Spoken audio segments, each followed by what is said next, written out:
ja toppida sinna sisse nii suure mootori, nagu see raam vähegi kandis.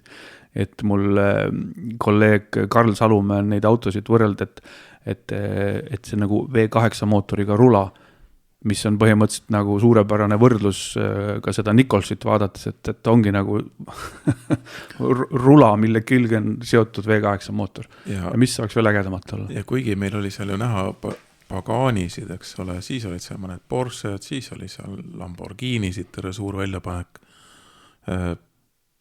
Oli veel palju autosid, oli ka selle superkaari garaažis, eks ole, aga see Nichols jäi kohe silma, mitte sellepärast, et oleks mingi vingelt ilus olnud, vaid see oli nii, et astusime lähemale, mida lähemale sa astud, seda rohkem näed, või küsisime infot juurde ja seda rohkem ahetad, et vau, et siuke asi. Ja kui sa väike tootja, see väike tootja koosnes siiski ikkagi F1 läbikäinud inseneridest, kes teadsid, mida nad teevad.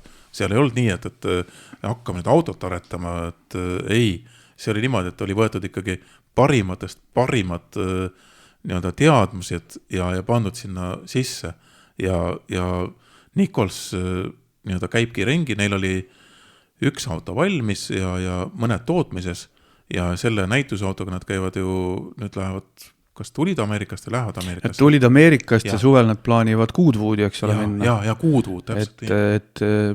Ma umbes nii sain aru, et nad peaaegu kutsusid mind Goodwoodi sõitma selle autoga. Aga võib-olla ma sain valesti aru. Ja no igatahes see Nicholsi nimi oli minu jaoks enne seda Pariisi kohtumist täitsa võõras.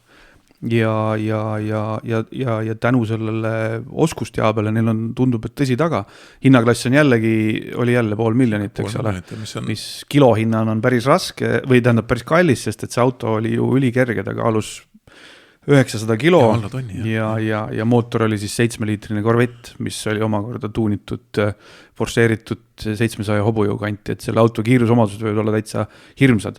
Kusjuures ta on täiesti selles mõttes analoog auto, et ta on manuaalkastiga, ja erilisi juhiabisid tal ei saa olla, aga samas ta on vähemasti Suurbritannias tänava legaalne ja tegeletakse vist, et ta oleks tulevikus ka Euroopa Liidus tänava legaalne. Ja hetkel ta oli vasakpoolse või parempoolse rooliga ja nad teevad ka vasakpoolse rooliga versioonid vist siis, kui nii-öelda tootmine ja tellimused paremini käima lähevad.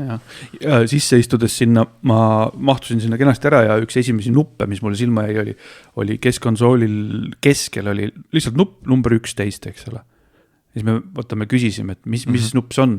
Inglis keeles on väljend, et up to 11, eks ole, et autot käivitades ta käivitub by default 450 hobujõulisena.